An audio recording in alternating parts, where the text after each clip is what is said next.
Good afternoon, everyone. I'm Madeline Melka, President and CEO of APAICS, the Asian Pacific American Institute for Congressional Studies.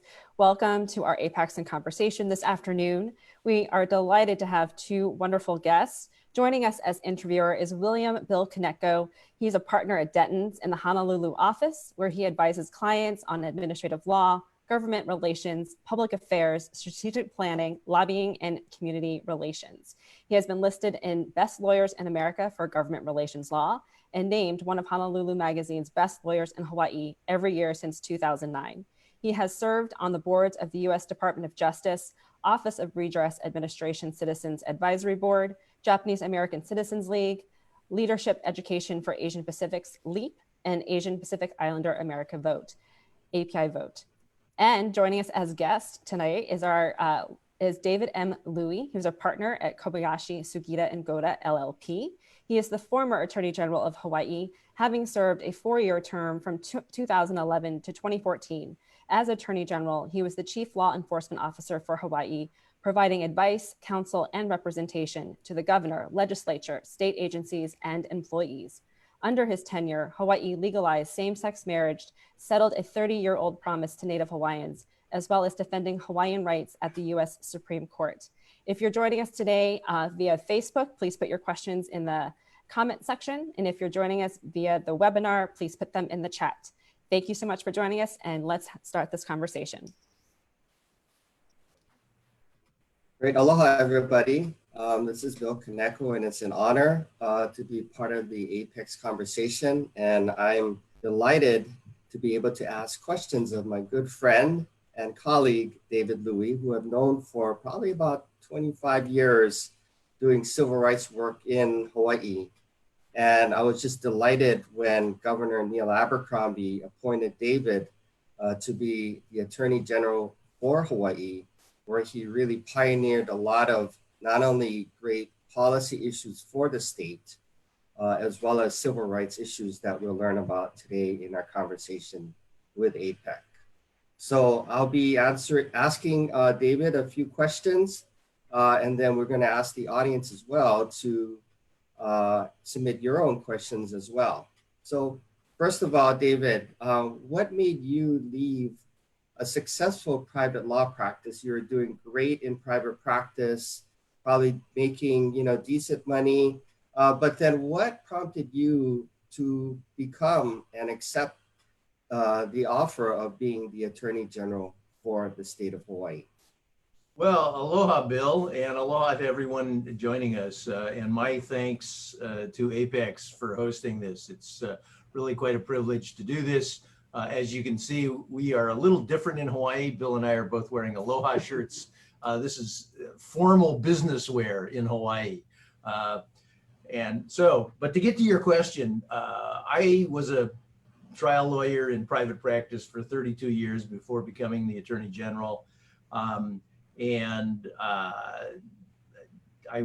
applied for it at the urging of Bill Koneco, and Governor Abercrombie selected me. It was a great honor. And there were a number of reasons why I did this. I think the biggest thing was that it was really time to do public service. Muhammad Ali said that public service is the rent that we pay for living on earth. And I had spent all of my career trying cases, representing people, companies, insurance companies, construction companies, various commercial interests, in learning the craft of being a lawyer. But I thought it would be a good way for me to give back to the people of Hawaii, who have given me a wonderful career and a wonderful life here. And it would be an opportunity to have a seat at the table. Attorney General that was a high-speed elevator to the very top floor. I got to sit with Governor Abercrombie, legislative leaders, dealing with pressing social problems like homelessness, same-sex marriage, Native Hawaiian issues. And so it was a tremendous opportunity to be present and to participate in the decision-making. And to be honest, I was inspired somewhat by my father, who was a minister and a human relations consultant in Los Angeles for his entire career. And then my friends, such as Dale Manami and Ed Lee and Ed Chen, who engaged in civil rights work and public service. So for all of those reasons, it was just a wonderful opportunity for me for personal growth and to do something different. Great, Dave. I mean, it's a big office, right? You're the chief law enforcement officer for the state of Hawaii. But prior to taking office, what were some of your goals and aspirations going into it? Well, going into it, and it really truly was a leap of faith because I didn't know exactly what it was. It turned out to be a much bigger job than I had envisioned because we're the largest law firm in the state with 185 deputy attorneys general, a $70 million budget, and you represent everybody from the governor all the way down to the janitors cleaning the floors and everybody in between. So I wanted to help the governor, Governor Neil Abercrombie, who I had met and spent some time with. I wanted to help him with his agenda to make the state a better place. He had a great New Day vision that he had spent a lot of time thinking about. He was an accepted political leader. And I wanted to assist and try and help with problems that our state has. I also wanted to improve the Department of the Attorney General, and I wanted to try and address social problems, pressing social problems, because that's really at the heart of what government, I think, should be, is to help people who are less fortunate. So you spent 4 years as Attorney General. Looking backwards, what were your greatest achievements? Well, as Madeline said, I got the opportunity to work with the governor and the legislative leaders to pass and then defend in court same-sex marriage legislation that granted same-sex couples marriage equality. That's, a tremendous civil rights issue. Bill, you know that because of your work at JACL and your work nationally. That this whole thing about same-sex marriage, starting way back with Loving versus Virginia, to allow people of different races to marry. You should allow different people of different sexual orientation to marry. It's not just a man and a woman. So I got to do that. That was a big deal to me.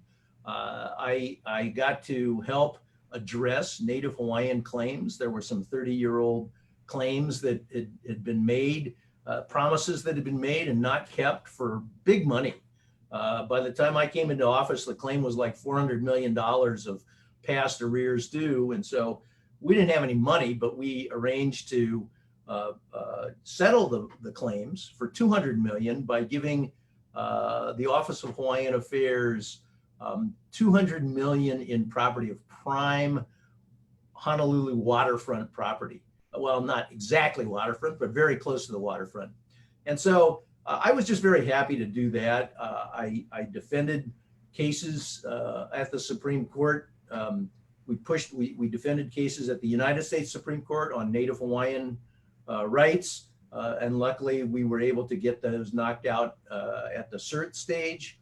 And then one of the things that I was very proud of, that I was really happy to work on, was brokering a deal for a conservation easement for 665 acres of pristine waterfront land up at Turtle Bay that was slated for a gigantic development. And so to preserve the Aina, the island, and the environment in Hawaii is a very special kind of a thing. And I was very, very happy to do that. And then finally, I got to work on the national mortgage settlement with 49 other AGs in the United States government to help people who were underwater on their mortgages. We got 70 million out of the $25 billion national settlement. So all of those things were a great privilege and an honor to work on and to be at the table. Yeah, I just also wanted to add, it was probably one of my proudest moments in watching you actually preside over the civil unions and same-sex marriages cases. I mean, that is really under David's leadership, pioneered civil rights in that area. So just thank you, Dave, for all your good work. Kind of fast forward, what are you doing now? I mean, you left the office of the Attorney General. There was a new governor. Now, how was it going from being the top lawyer in the state, the largest law firm, and then now in private practice, one out of 5,000 lawyers in Hawaii? Yeah, so I had been in private practice for 30 years before I ran a law firm. I had a lot of clients, and I gave all of that up. It was a blind leap of faith to do something different that I believed in. And then it was an abrupt end. And so I came back out and I had to restart my practice, and I joined another law firm that had experience with political lobbying, because I wanted to do some continuing government work, which I continue to do now. And so I'm back in private practice. I do work for the state, defending some major litigation for them. I lobby for some clients at the legislature and keep my hand in political matters. And I handle an active trial practice. I will say this, it was an abrupt change going into the attorneys general. So I once had the opportunity to go to a U.S. carrier through the Navy. And we flew out there and we landed on the deck, caught by the tail hook. And then when we left, we got shot off by a steam catapult, 0 to 165 miles per hour in 2.6 seconds. That's like better than any Disneyland ride, but it was super fast. But that's what being AG was like. It was like you're standing still and then suddenly, boom, you're in the thick of things and things are moving. And then at the end was just the opposite. The end was just like landing on the carrier. You're flying along at 165 miles per hour and you're caught by the tail hook, and then boom, you've stopped and it's over. It's just over. I was at a meeting in Florida, and my term ended by the Constitution at noon Hawaii time. So I was speaking at 4 p.m. in Florida on December 1.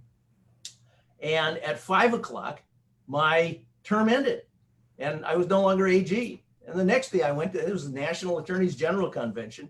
Next morning I showed up at the meeting. I no longer had a seat at the table. They didn't have a card for me. They said, you go sit in the back. You're not Attorney General anymore. And so it was an abrupt and somewhat ignominious end to a fabulous ride. But it was very quick in and quick out. So you had a lot of friends when you were AG, but do you still have friends now? Well, you always be nice to people on the way up, because you never know how they might treat you on the way down.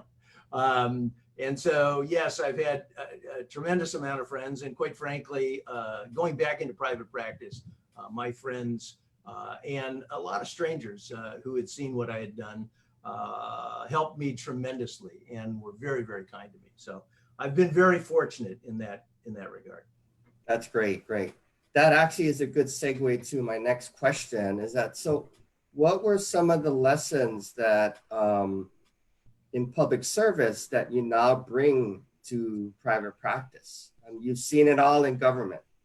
How has it changed how you engage in the law, but also in public service and in your private life now? Well, the opportunity to serve was really a tremendous one. It was, I learned a lot. I got more out of it than I gave. I really grew a lot. I got to learn a lot. I got to meet a lot of people. And I learned a lot about how government works. Quite frankly, if you're in private practice, you don't, for the most part, know how government works. Most people don't know. It's a mystery. It's a black box. They don't understand it. They don't understand the procedures. They don't understand the processes.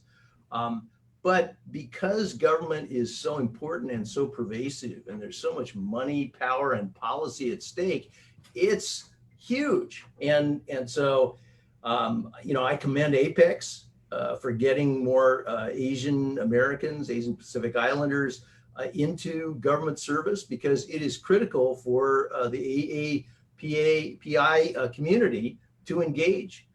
Governing is all about doing what is the greatest good for the greatest number, what's best for everyone, for what is the common good. But at the same time, Asian Americans and Pacific Islanders have to engage so that they can advocate for the interests of their communities, and as well as advocate for the interests of their communities within the overall sphere of what is best for everyone. That's really what you have to look at when you're governing. So those are some of the things I learned. I learned a lot about government, and I use that to assist clients now who want to try and get things through the legislature or want to just try and affect public policy. You know, it's an arena. I have always, and it's appropriate for Asian Americans, I always regarded government as like sumo wrestling. You know, sumo is very big in Japan and big here in Hawaii for a while because of the Japanese population. But sumo wrestling is all about some half naked or sometimes mostly naked interests pushing and shoving each other around a ring, trying to establish dominance and get what they want. And that's what government's all about. You know, people are out there. There's very few rules. You know, it's a rough and tumble place, but you need to know how to navigate it in order to advocate for your community. Great. I want to switch gears a little, Dave, and talk about the Asian American community. You know, you've been a long time advocate for Asian American issues with your role with the National Pacific American Bar Association, both at the national and local level. You're a longtime civil rights advocate. How did this longtime perspective and commitment impact your perspectives and actions as Attorney General? You know, that's an interesting question that I've thought about a lot because I was the first Chinese American Attorney General in the United States. Now, I was super proud to be that, but I was really disappointed that I was the first because there should have been more. There have always been a lot of Japanese American attorneys general and some Korean attorneys general coming out of Hawaii. But until William Tong got elected in Connecticut, there has never been an elected Chinese American attorney general, and he was the first. So after me, there was Doug Chin, who was my successor here in Hawaii. He's a Chinese American. But to segue to the point, which is, you know, race is a factor, but it is only one of many, many considerations that you have to take into account if you're governing, because governing is I don't believe that it's about rewarding friends and punishing enemies. I believe it is doing what is best for everyone and doing what's best for the common good. Hawaii is a unique population because we have a very large amount of Japanese Americans here. And so, you know, not everybody here understands the minority experience that Asian Americans have on the mainland. But race and minority factors are still important in governing. They're factors. So you have to watch them, but they're not the deciding factors in my view. Governing is all about doing what's best for everyone. But because of my background and my interest and my friendships with many people like you, I was attuned, I think, to social justice and civil rights issues. So related to that, I mean, what's your assessment because of your role nationally with the National AG Association, playing really also a broader role nationally? What's your assessment of the status of Asian Americans nationally? Well, Asian Americans are a growing community nationally and becoming more and more prominent. You know, when I came of age, when I was growing up as a lawyer, when I first started as a lawyer, there were very few Asian American politicians outside of Hawaii. There was Norm Mineta, and then Gary Locke found some success, a few decades ago up in Seattle. But and Dan Inoue and Mazie Hirono came out of Hawaii, and then Ed Lee became the first Asian American mayor of San Francisco only a few years ago. And so Asian Americans are growing. There weren't very many lawyers of Asian American descent when I started. In 1990, the total population of Asian American lawyers was only 10,000, according to Goodwin Liu's study. Now it's 55,000. So there are a lot. That's why APAICS is so important, to help foster talent, to help get people into the pipeline, to get people into government so that they can be decision makers and not just advocates. Advocates are important. It is important, but it's the guy who actually pulls the lever and makes the call that is super important. And by guy, I mean a guy or a woman who can make that decision. So it's very important for people to engage from the Asian American community. And this is a question that we got from the audience, and actually a question that we also had wanted to ask you. So what advice would you give to young Asian American professionals as well as lawyers seeking to make a difference in communities to be able to get a seat at that table? Because it's not that easy. No, you can't just get plucked out. You know, it's not every day you get plucked out to be the Attorney General. Right. It's hard. And there's a lot of people who want to be there, who want to be in the room where it happens. So I think my advice to young attorneys, and I've given this to a number, is look, you've got to become good at what you do. You've got to gain skills. There's a lot of skills to being a leader. I think the primary skills are learn how to communicate. You need to be able to communicate verbally. You need to be able to communicate written fashion. You need to learn people skills, because at the end of the day, this is a people equation issue, and the humanity factors are the biggest ones. That's how you get elected. That's how you get appointed. Those are key. But you still need to be a subject matter expert. You still need to be proficient in what you do. Don't be shy. Look at, I started my career volunteering for assignments. I volunteered to write papers. I volunteered to give lectures. For the most part, some people thought I didn't know what I was talking about. But over time, I learned what I was talking about. And over time, I became proficient in what I did. So you need to engage. You need to lean in. You need to get the skill set of that will help you move forward. And then the most important thing is to volunteer. Step forward. Go serve on a nonprofit board. Get some experience.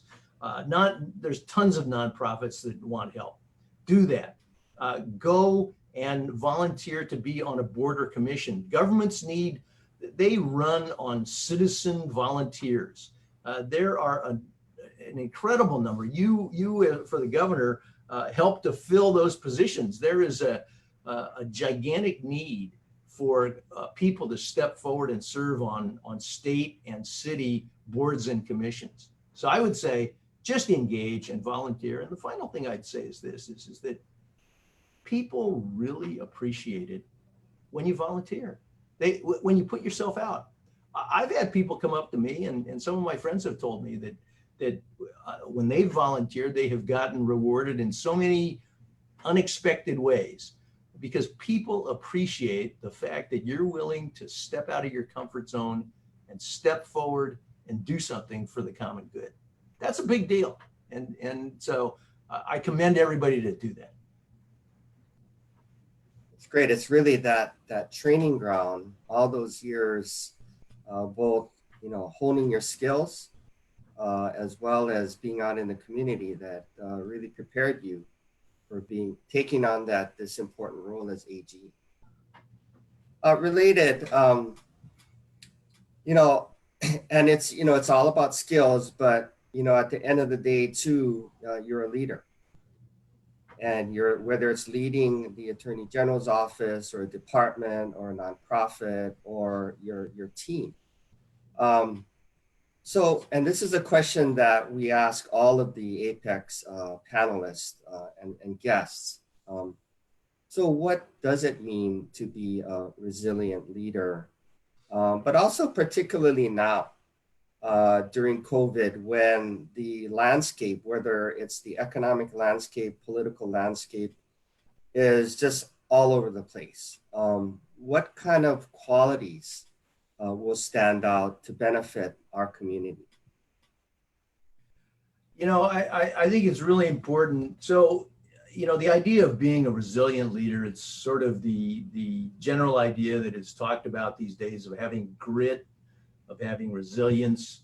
And it's a really important quality, I think, for leaders, because you have to have the ability to roll with the punches. There's always going to be punches. I mean, that's Mike Tyson was famous for saying, everybody has a plan until they get punched in the mouth. And the important thing is, well, when you get punched in the mouth, what are you going to do? Okay. Are you going to give up? Are you going to skulk away? Are you going to put your head down? No, you need to get up and keep going. And so being a resilient leader to me, which is very important in these times, is being a person of perseverance, continuing on, rolling with the punches, taking them in stride, understanding all kinds of bad things are always going to happen because there are people who don't want you to succeed at what you're doing. There are vested interests that are going to fight you. But if you're righteous and if you're doing something that's good for the public and good for your communities, I think you have a good chance of winning, but you have to keep going. So you have to fight and you have to struggle and you have to keep your eyes on the prize. That was the whole civil rights movement, if you think about it. And we're just beginning. You know, it's been going on for as long as I've been alive. And that was the slogan for the, you know, before Black Lives Matter was eyes on the prize, was keep focused. So you want to persevere and you want to focus and you want to keep going. Now, the fact of the matter is in today's world, it's unprecedented. I mean, there have been pandemics before and there's been economic dislocation before. This one's pretty big. We haven't had one like this for a very long time. And this is, I think, rivaling the Depression, probably. And on top of that, for Asian Americans, it is anti-Asian violence because President Trump is blaming China and blaming Asians for starting this thing, which is just ridiculous in my mind. But you have to learn to deal with it. And quite frankly, there are tons of books and things to read about and very thoughtful people who are thinking about the whole idea of race and what it means to be Asian American and how to have conversations about race and where we fit in with the Black Lives Matter movement and the whole spectrum. You know, I mean, the thing that makes this country great is the ideals of justice for all, equality under the law, and equality of opportunity. Now, those ideals have not always been lived up to, but they're tremendous ideals and they're a tremendous foundation for the country. And so I think it's a good thing that people keep focused on those ideals, try and live up to them ourselves, and try and hold others to those, and just persevere. Because at the end of the day, as other people like President Obama have said, the arc of justice bends in the proper direction. And we want to keep moving that way. Dave, we have a question from a member of the audience, which is relevant. You talked about grit and perseverance. Can you share some experience of a time where, you know, someone was not accepting of you, your decision, whether it be personal or from a policy standpoint, and how did you kind of get over that or deal with that? So that story, or the stories I have on that, probably take too long for this, but I have encountered resistance. I have encountered people who are diametrically opposed to what I was trying to do, or they wanted to push me around and get their way. And I think the way I've handled all of these things is the way I tried to handle it as a lawyer is, number one, always keep your cool. Don't get suckered in by the emotional personal attack. just let it wash off. Mm. Okay, just let it roll off your back like water off of a duck. Okay, Yep. don't focus on that, because if you focus on that, they will win. They will have gotten your goat, and you don't want that. You got to focus on what's important. And so when I've encountered these situations, I try and focus. I try and remain calm. It's not that easy. It's hard to deal with personal attacks and things like that. But you can't be distracted. And so I think by doing that and by focusing on that, and then looking for allies. I mean, there's an old saying I love, which is diplomacy is the art of saying nice doggy until you can find a big rock. Okay. and so you know, if somebody's coming after you, you just keep saying nice doggy, and then you go find a big rock with some allies or a lawsuit or some money or whatever ammunition you can to get your goals accomplished. And Great advice. Great advice. Hey, Dave, we're coming at the 30-minute mark. Any last comments or advice or conclusions on this wonderful kind of peek into your role as AG? But any closing comments? Yeah, you know, well, number one, thank you all for listening to me bloviate and pontificate. I really appreciate that. But for the young people who are on this call, engage. You're the future. This is going to be your world. And so you need to step up and let people know what it is you want and help to steer the ship.